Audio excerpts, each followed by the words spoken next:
पड़ता हुआ दिखाई देता है हमको। रोज साफ सफाई करना पड़ता है कि नहीं मंदिर का, है ना? क्यों भाई साफ सफाई क्यों करना पड़ता है? धूल जम जाता है इसलिए। तो धूल जम जाता है, इसी से तो समझ में आता है कि वो प्रकृति के गुणों के अंतर्गत है, ऐसा कोई आक्षेप उठा सकता है? भाई बात यह है, मंदिर में निर्गुणता का आरोप किया जाता है। क्या किया जाता है? निर्गुणता का आरोप किया जाता है।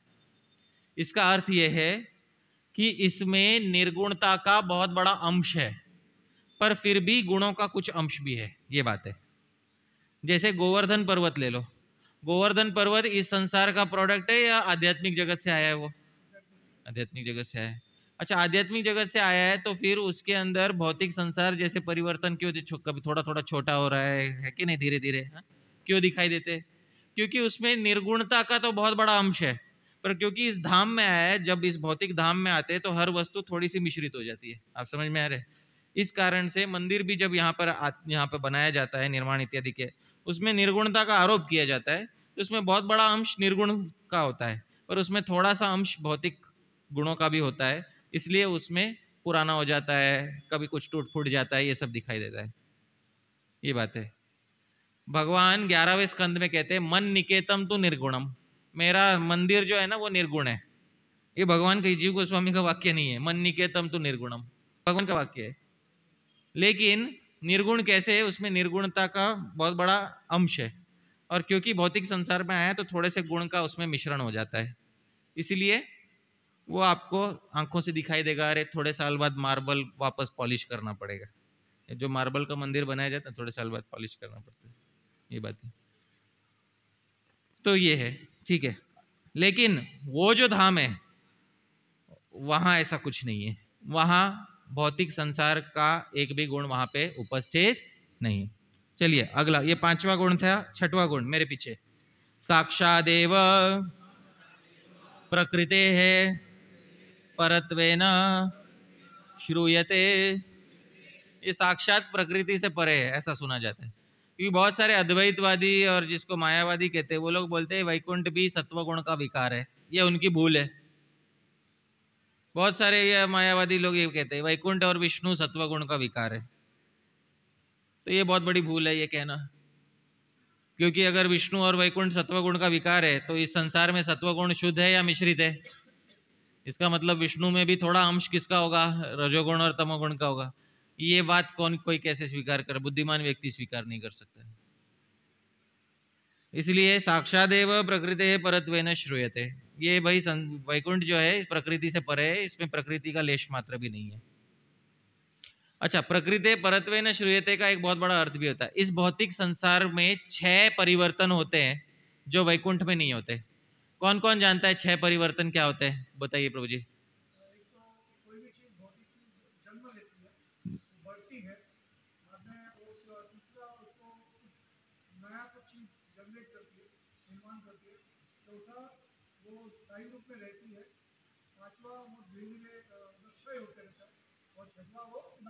वंडरफुल, मेरे पीछे पीछे बोलिए। जायते, हिंदी मत बोलेगा, वो पैदा होती है कोई चीज, ठीक है। दूसरा, अस्ति, कुछ समय के लिए टिकती है। वर्धते, बढ़ती है। चौथा, विपरिणमते, उसमें कुछ चेंजेस परिणाम होता है। 5वां, अपक्षीयते, घिस जाता है वो। 6ठा, नश्यति, पूरा नाश हो जाता है। ये 6 परिवर्तन भौतिक संसार में होते हैं। उस संसार में ये 6 परिवर्तन नहीं होते, यहां तक कि जन्म भी नहीं होता है वहां पर, ठीक है। किसी का वहां पे जन्म नहीं होता है, शाश्वत रूप से लोग वहां रहते हैं। अच्छा, ये था 6ठा। 7वां, मेरे पीछे बोलिए। नित्यतया उद्घोष्यते, वो वैकुंठ नित्य रूप से विराजमान रहता है, ये उद्घोषणा शास्त्र करता है। क्योंकि कुछ वही अद्वैतवादी और मायावादी लोग ये बोलते हैं प्रलय के समय वैकुंठ भी लीन हो जाता है प्रकृति में। अरे भाई अगर वैकुंठ भी लीन हो जाए प्रकृति में क्योंकि सत्वगुण का विकार है, ऐसा बोलते हैं वो लोग, तो फिर वैकुंठ भी तो भौतिक संसार का हिस्सा हो जाएगा ना। तो वो अद्वैतवादी यही बोलते हैं, हाँ वो तो सत्वगुण का विकार है वैकुंठ। ऐसा नहीं है। नित्यतया उद्घोष्यते, भाई नित्य रूप से उसकी उद्घोषणा शास्त्रों में की गई है। नित्य मतलब क्या? अनादि अनंत। नित्य मतलब क्या? अनादि अनंत। दो कंडीशन लगाना है उस पे, अनादि अनंत, इसको नित्य बोलते। जिसका आदि नहीं, जिसका अंत नहीं, क्योंकि एक भी कंडीशन हटा दिया तो प्रॉब्लम हो जाएगी। अनादि हटा दिया तो उसका आदि हो जाएगा, इसका मतलब उसका जन्म हुआ था। जिसका जन्म होता है वो भौतिक वस्तु होती है। अनंत हटा दिया तो उसकी मृत्यु हो जाएगी, जिसकी मृत्यु होती है वो भी भौतिक वस्तु होती है, क्योंकि 6 विकारों में एक था जन्म लेना, एक था नाश होना। इसलिए ये, हाँ, जायते और नश्यति, ये दोनों अंतिम अंतिम छोर थे, ये दोनों हटाना आवश्यक है, बीच के अपने आप हट जाएंगे। आप समझे ये बात है? तो नित्यताया उद्घोष्यते, नित्य रूप से उसकी उद्घोषणा शास्त्रों में की जाती है। ये था 7वां। 8वां, मेरे पीछे बोलिए। मोक्ष सुखम तिरस्कुर्वत्या भक्त्या एव लभ्यते। ये वैकुंठ उसी को प्राप्त होता है जो उस डिग्री की भक्ति करता है कि वो मोक्ष का भी तिरस्कार कर दे। जो व्यक्ति मोक्ष का तिरस्कार करने का सामर्थ्य रखता है उसके द्वारा वैकुंठ प्राप्त होता है। अच्छा, अभी हम भक्त लोग भी इसमें थोड़ा सोचने का काम है, इसमें हमको भी सोचना चाहिए। क्या है, हम लोग जब नया नया भक्ति में आए थे ना, तो हम लोगों को बताया गया था कि अरे भक्ति करोगे तो आप लोग भगवान के धाम चले जाओगे, और वहां जाने के बाद क्या होगा? कुछ भी। क्या नहीं होगा आपको? दुख नहीं होगा। वो जैसे ही हमने सुना हमारे मन में ग्रंथि बंध गई, वाह, अब हम कहाँ पे जाएंगे? वैकुंठ जाएंगे, बैक टू गॉडहेड जाएंगे अभी हम लोग सब लोग। अब ये ग्रंथि बंध गई जिस दिन से हृदय में, उस दिन से हम भक्ति इसीलिए कर रहे हैं। अरे भाई, हम सब भक्ति सुबह उठ के जप कर रहे हैं, सुबह 4:30 उठना है। क्यों नहीं उठेंगे तो क्या होगा? बोलिए। हाँ, धाम नहीं जा पाएंगे, है क्या? यही तो प्रॉब्लम है ना। सुबह रोज 16 माला करना है कि नहीं करना है? हाँ, रोज ही नहीं करेंगे तो क्या होगा? धाम में नहीं जा पाएंगे। अरे बाप रे, हाँ, तो बहुत बड़ा, अरे तो कांटा लग गया हृदय में तो हमारे, है कि नहीं? हाँ? तो इतना सब भक्ति कर रहे, रोज उठ के भक्ति कर रहे, इसलिए कर रहे हैं क्योंकि उसके मन में एक बात गड़ी हुई है। क्या? धाम में जाना है होगा बस। ऐसे व्यक्ति को शास्त्रों में कहते हैं मुमुक्षु। क्या कहते हैं ऐसे व्यक्ति को? मुमुक्षु कहते हैं। हाँ, इसको मोक्ष की इच्छा बहुत बलवती है इसकी, तो मोक्ष चाहिए इसको, इसके लिए ये सब कर रहा है। इसको मराठी में कहते हैं खटाटोप। एवढा खटाटोप कशासाठी? हाँ, इतना सब, हाँ, पिलर टू पोस्ट क्यों भाग रहा है, यहाँ से वहां क्यों भाग रहा है वो? उसको ये चाहिए कि मेरे दुखों की हानि हो जाए, मेरे दुख सदा के लिए खत्म हो जाए, उस मुझे मोक्ष मिल जाए। अच्छा, वहां जाके क्या करोगे? वो वहां जाके देखेंगे, पहले वहां चले जाए हम लोग किसी। तो इसको कहते हैं मोक्ष वांछा। क्या कहते हैं इसको? मोक्ष। इसको श्रीमद् भागवतम में कैतव बोला गया है, चीटिंग बोला गया है इसको। इस चीटिंग इसलिए बोला गया है क्योंकि ये वास्तविक तत्व नहीं है। अन्य धर्मों में भी ऐसे ही चीटिंग करके लोगों को, हाँ, धर्म में उस धर्म में प्रवर्तित किया है। अन्य पंथों में, धर्म नहीं कहना चाहिए, अन्य पंथों में भी लोगों को, हाँ, मरने के बाद क्या होगा ये सपने दिखा के उनको प्रवर्तित किया जाता है। हमें भी वही किया गया है क्या? हाँ? मरने के बाद वैकुंठ जाओगे, वहाँ, हाँ, वो जो वो रहते हैं ना, डिज्नी वर्ल्ड, डिज्नीलैंड रहते हैं ना, हाँ, वहाँ जाके एकदम खुशी होगा। जैसे हमारे मुंबई में एक एसएल वर्ल्ड है, हाँ, तो भाई वहाँ जाओगे, वहाँ का टिकट मिल गया, वहाँ से वापस नहीं आना पड़ेगा, वहाँ वहीं पे एकदम खुश रहोगे हमेशा। तो ऐसा कुछ है क्या भाई? तो ये जो हमारे मन की भावना है कि हमको मोक्ष चाहिए, इसमें भगवान के साथ कोई लेना देना नहीं है हमारा, इसलिए इसको कैतव वांछा कहा, इसको चीटिंग बोला गया है। तो भक्त वो है जो ये कह दे कि हमको मोक्ष नहीं चाहिए। आप समझ रहे? आप सब लोग बोलोगे हमारे पीछे? ठीक है, बोलिए हमारे पीछे। मुझे भगवान का प्रेम प्राप्त होता हो तो मुक्ति नहीं चाहिए। बहुत लोगों ने दिल पे पत्थर रख के बोल तो दिया है।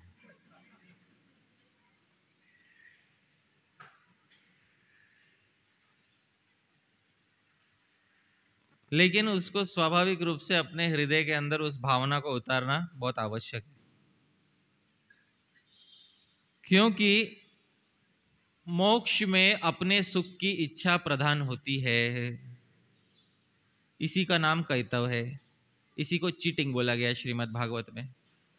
श्रीमद् भागवत का दूसरा स्कंद है, दूसरा श्लोक जो है, धर्म प्रोज्जित कैतवोत्र, उसकी टीका में श्रीधर स्वामी कहते हैं कि मोक्ष फला भी संधिरपि तिरस्कु, कि भाई यहाँ पे मोक्ष के फल का भी तिरस्कार किया गया है।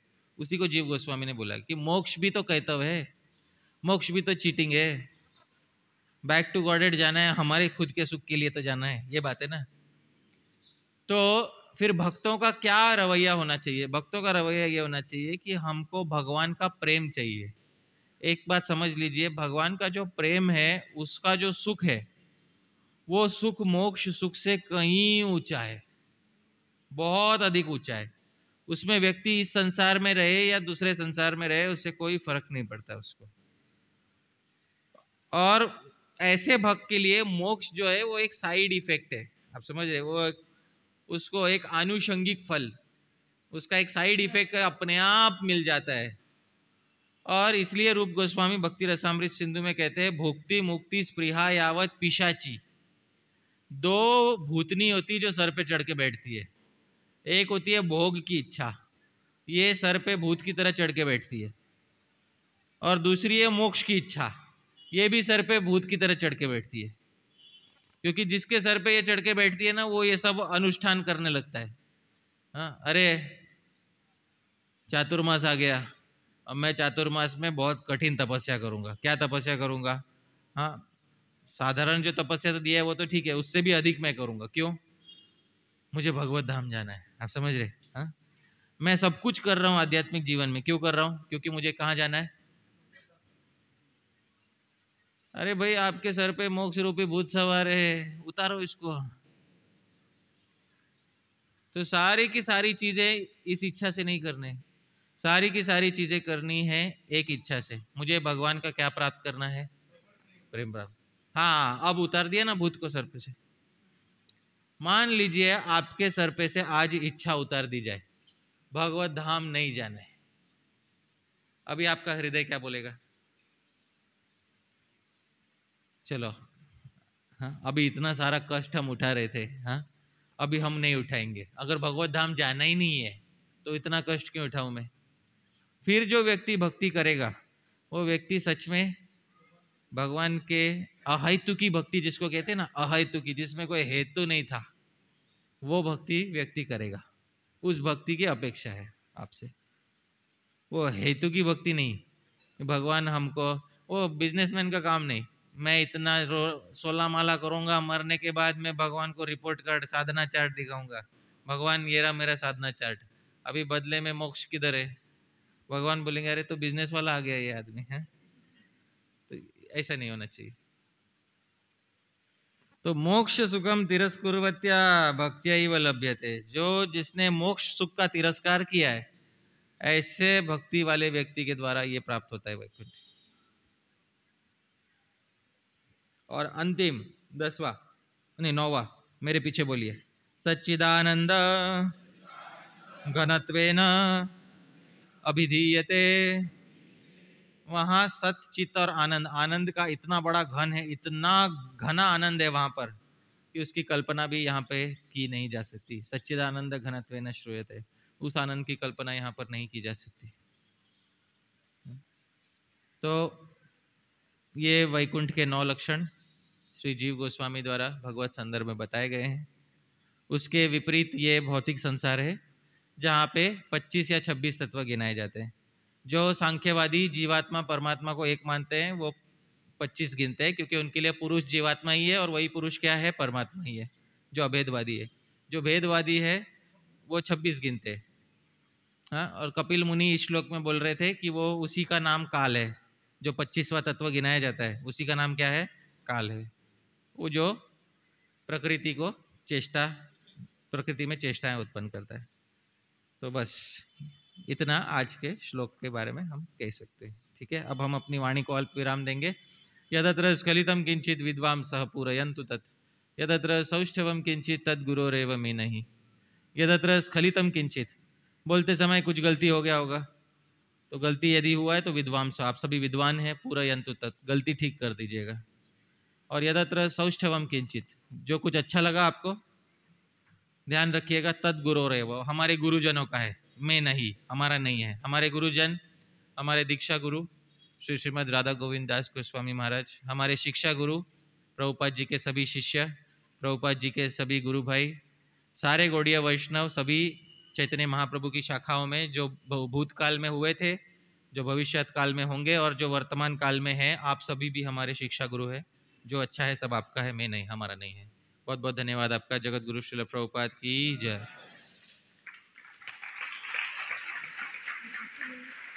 हाँ, तो प्रश्नोत्तर करने से पहले मैं बताना चाहूँगा, आज रघुनंदन राम प्रभु जी ने हमें बोला था कि भक्ति रसायनम ग्रंथ के विषय में थोड़ा बोलना है। आज मैं यहाँ पर 20 ग्रंथ लेकर आया हूँ। श्रीमद् भागवत में दशम स्कंद है, जिसमें भगवान श्री कृष्ण की लीलाएं बताई गई हैं। तो श्री कृष्ण की लीला बताई गई है दशम स्कंद में। इन दशम स्कंद पे सबसे ज़्यादा टीकाएं आचार्यों ने लिखी है।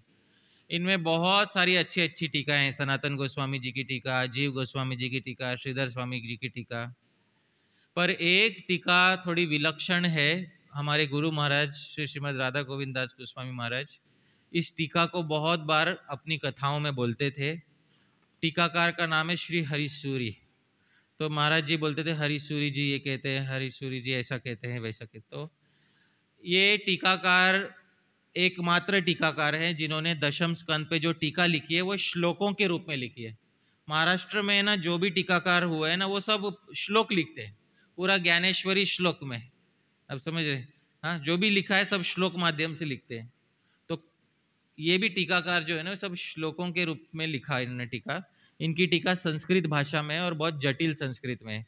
आप लोगों ने दामोदर लीला सुना होगा। दामोदर लीला में सुना होगा कि दूध उबलने लगता है, कि दूध उबलता है क्योंकि दूध सोच रहा था कि मैं क्या कर लूँगा, आत्महत्या कर लूँगा, ऐसा।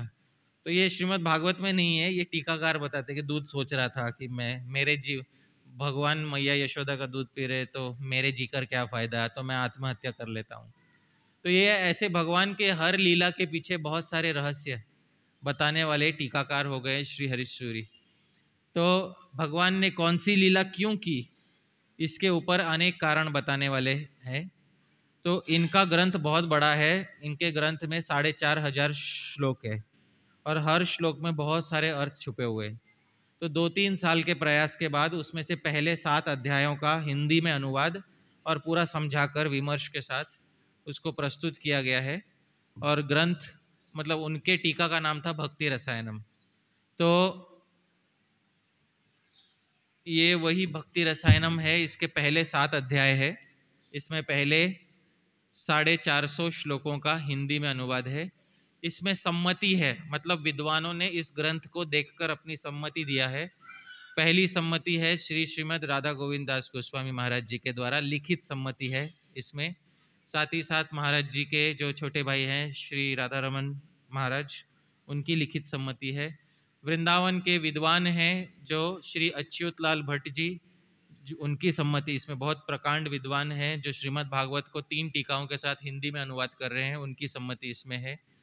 और हरिनाम प्रेस के जो एडिटर हैं उनकी सम्मति है।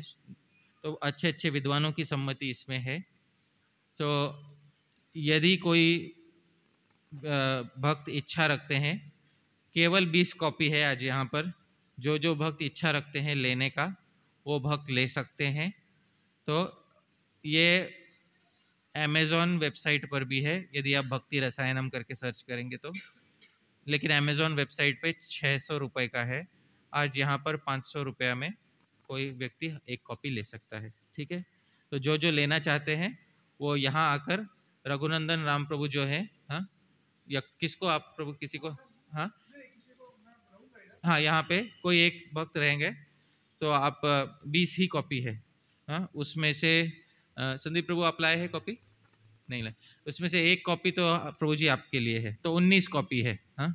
तो 19 कॉपी में से जो जो लेना चाहेंगे फर्स्ट कम फर्स्ट सर्व उसको मिल जाएगा, ठीक है। अभी प्रश्नोत्तर का समय, इंग्लिश नहीं है, इंग्लिश कार्य चल रहा है, उसको 1-1.5 साल लगेगा क्योंकि बहुत जटिल काम है, उसको हर श्लोक में 2-3 अर्थ छुपे हुए हैं। इसमें श्री हरीसूरी जी, इनका नाम था हरि बाबा शास्त्री पढ़ेगांवकर, नासिक में रहने वाले कश्यप गोत्रीय ब्राह्मण थे। 1830 के करीब इन्होंने ये टीका लिखी थी। भगवान का एक दर्शन हुआ था इनको, 12 वर्ष साधना करने के बाद इनको भगवान का एक दर्शन हुआ। भगवान ने खुद आदेश किया कि मैं तुम्हारे हृदय में सारे रहस्य दे दूंगा, तुम टीका लिखना। भगवान के आदेश पे लिखी हुई टीका है। तो यदि कोई चाहता है, प्रभु जी आपका कॉपी तो आप पहले सिक्योर कर लीजिए, हैं?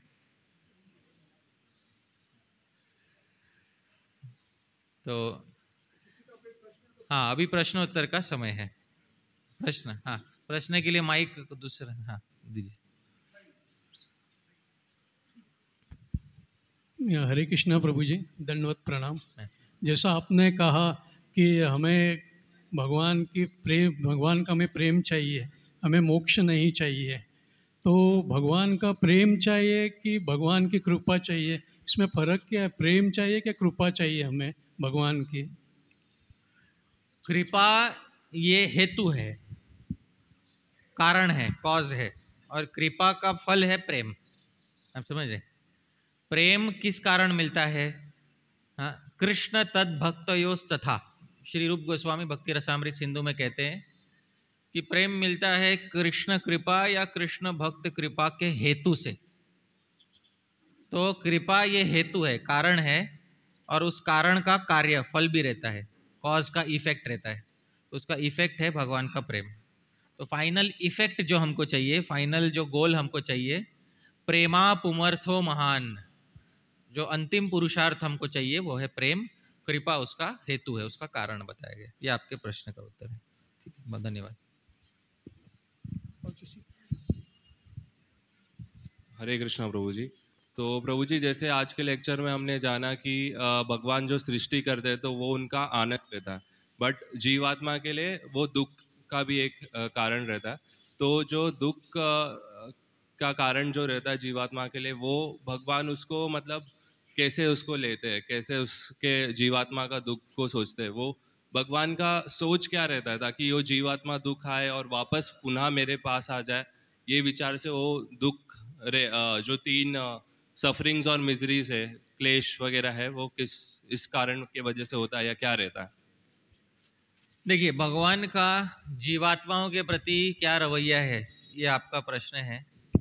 भगवान का ये है कि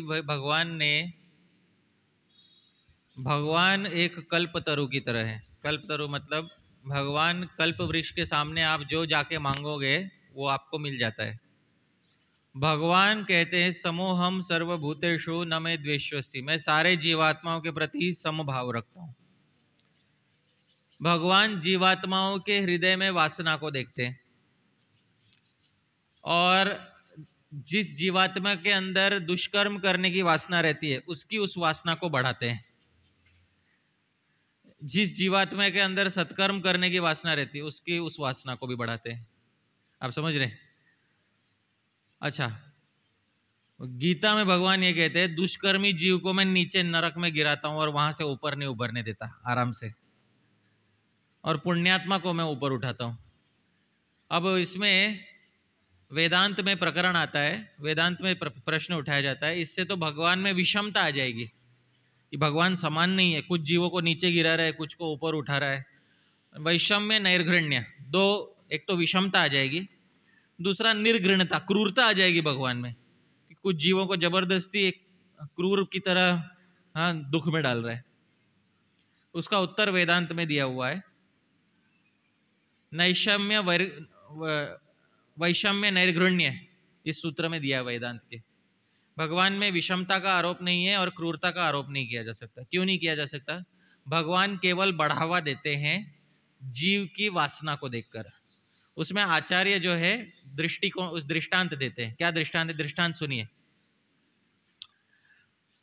पर्जन्य, वृष्टि, बारिश जो है सब जगह समान पड़ती है या सिर्फ कुछ ही बिल्डिंग पे ऊपर गिरती है?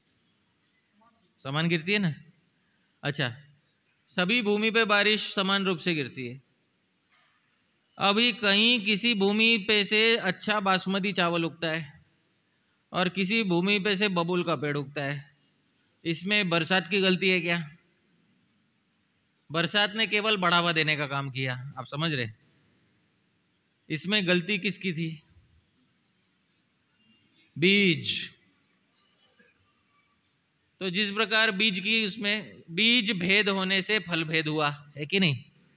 तो भगवान का काम है पर्जन्य का, वर्षा का। अब आपके पूर्व जन्मों में यदि बबूल का बीज होगा तो भगवान उसको भी हवा देंगे, बढ़ावा देंगे। और आपके पूर्व जन्म में यदि बासमती चावल का बीज होगा तो भगवान उसको भी बढ़ावा देंगे। आप समझ रहे? हाँ, तो इससे भगवान में विषमता और क्रूरता का आरोप निरस्त किया जाता है, खंडन किया जाता है। आप अपनी वासना बदलिए, भगवान आपको उस दिशा में हवा देंगे, है कि नहीं? तो ये बात है। भगवान सबको एको बहुनाम यो विदधाति कामान, ये उपनिषद वाक्य है। एक ही तो है जो सबकी इच्छाओं को पूरा करता है। तो आपकी इच्छा अनुसार भगवान उसको पूरा करेंगे। ये भगवान का भाव। यदि आप चाहते हो कि मैं भगवान के धाम चले जाऊं तो उसकी सुविधा बना रखी है, वेद बनाए, वेदांत बनाए, भक्ति का मार्ग बनाए, वो भी बनाए आपके लिए। आपकी स्वतंत्रता के साथ कोई खिलवाड़ नहीं किया जाएगा, ये गारंटी है आपको। हाँ, प्राइवेसी गारंटीड है, ये बात है। ठीक है, आपके प्रश्न का उत्तर हो गया? ठीक है, चलिए कोई और पूछ सकते हैं।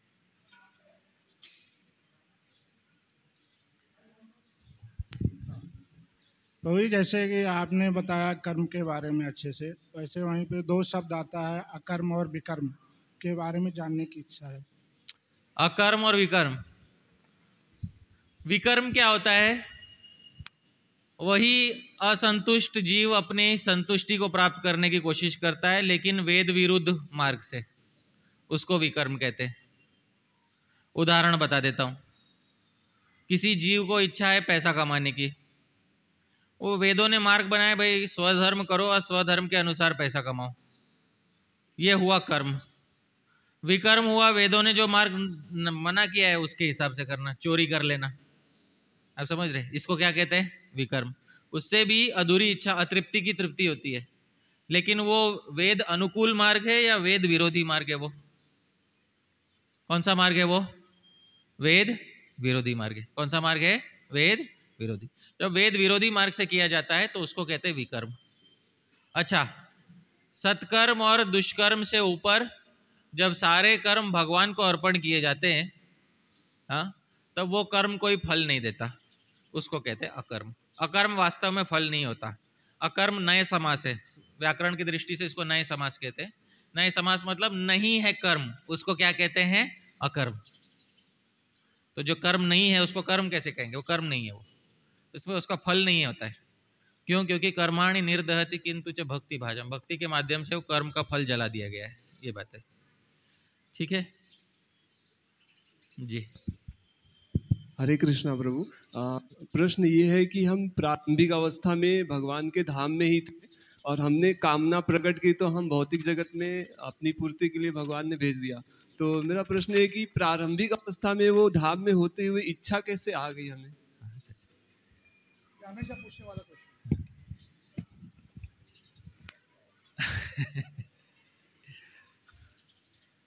बात ये है, ये एक ऐसा प्रश्न है जिसका उत्तर जो है मैं इस मंच पर बैठ के सरलता से आपको नहीं दे पाऊंगा। इस विषय में पूर्वाचार्यों ने में कुछ मत प्रकट किए हैं, पर उन मतों के कारण जो है ना, वैष्णवों में कभी कभी मन मुटाव हुआ है। तो मन मुटाव होने के कारण हमारे संस्था में प्रायः ऐसा कहा जाता है कि इस विषय में एकांत में चर्चा करना श्रेयस्कर है, क्योंकि क्या है, ये एक अलग, खुद में एक अलग लेक्चर है। ये एक्चुअली ये खुद में एक अलग लेक्चर है। क्या क्या मत है इस बारे में मैं आपको बता देता हूँ, ठीक है। श्रील प्रभुपाद जी ने एक जगह पर यह कहा है कि जीव भगवान के साथ था, फिर उसको हृदय में द्वेष उत्पन्न हुआ, फिर भगवान की लीला से वो गिर गया।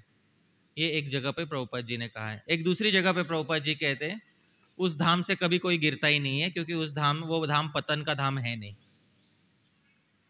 तो वास्तविकता यह है कि अगर वो मत लें तो उसका अर्थ ये हुआ कि हम कभी उस धाम में थे ही नहीं, अनादिकाल से हम यहाँ पर है। यही मत पूर्वाचार्यों का भी है।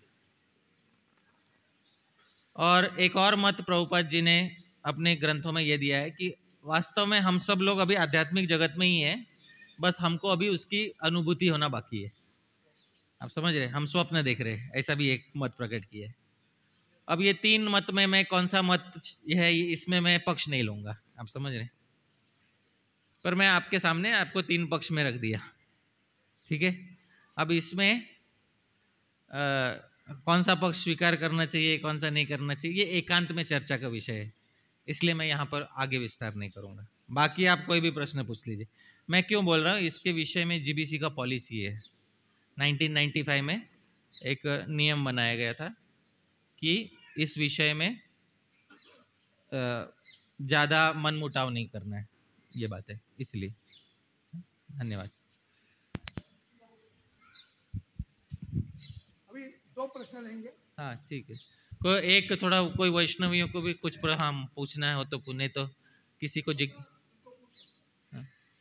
कोई है जिनको पूछना है, नहीं तो फिर उनको दे सकते हैं, पास बोल दे, ठीक कोई।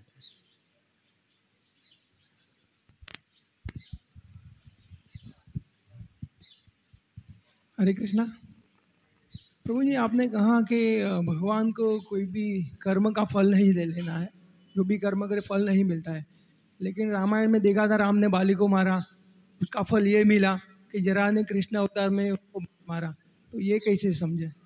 अच्छा, तो भगवान को कोई कर्म का फल नहीं लगता, तो फिर भगवान ने रामायण लीला में ये सब कर्म किया, उसका फल उनको मिला। जब किसी वस्तु को लीला रूप में समझाया जाता है, तो लीला को लीला मानना और उसमें तात्विक सत्य वो नहीं है, तत्व से सत्य कुछ और है, ये जानना चाहिए हमको। क्या भगवान राम एक जीवात्मा है जो कर्मों के बंधन से दूसरा जन्म लेते हैं? हाँ या ना? नहीं। जो कर्म के बंधन से जीवात्मा नहीं है, उसको कहाँ से कर्म का फल लगेगा? तो जब कोई लोग ऐसा बोलता है कि कोई ऐसा बोलता है उनको ये पिछले जन्म में ये किया था इसलिए ये जन्म में हुआ, या तो कोई अद्वैतवादी होगा, मायावादी होगा, जिसके मन में ये कोरी कल्पना आ गई होगी, या तो किसी ने लीला की दृष्टि से बोल दिया होगा, पर इसमें तात्विक सिद्धांत नहीं है। तत्व यह है कि भगवान लीला करते हैं, भगवान कर्म की तरह नहीं। हम लोग कर्म करते हैं। जब हमारा जन्म हुआ तो क्या हमने चुना कि हमारे माता पिता कौन होंगे? हाँ या ना? हमने नहीं चुना। भगवान ने जब जन्म लिया, रामायण में आता है, सभी देवी देवता गए थे, तब भगवान बोले थे मैं दशरथ का पुत्र बन के आऊंगा। भगवान ने चुना ना माता पिता। ये जन्म कर्म के बंधन से हुआ है या बिना कर्म के बंधन से हुआ है? ये बिना कर्म का। तो रामायण में जब इस प्रकार से आपाततः दिखाया जाता है, उसका मतलब वो लीला से कोई बोल रहा होगा, या फिर कोई अद्वैतवादी होगा जिसके मन में सिद्धांत ठीक से बैठा नहीं होगा। ये उसका उत्तर है। ठीक है, बहुत बहुत धन्यवाद जी।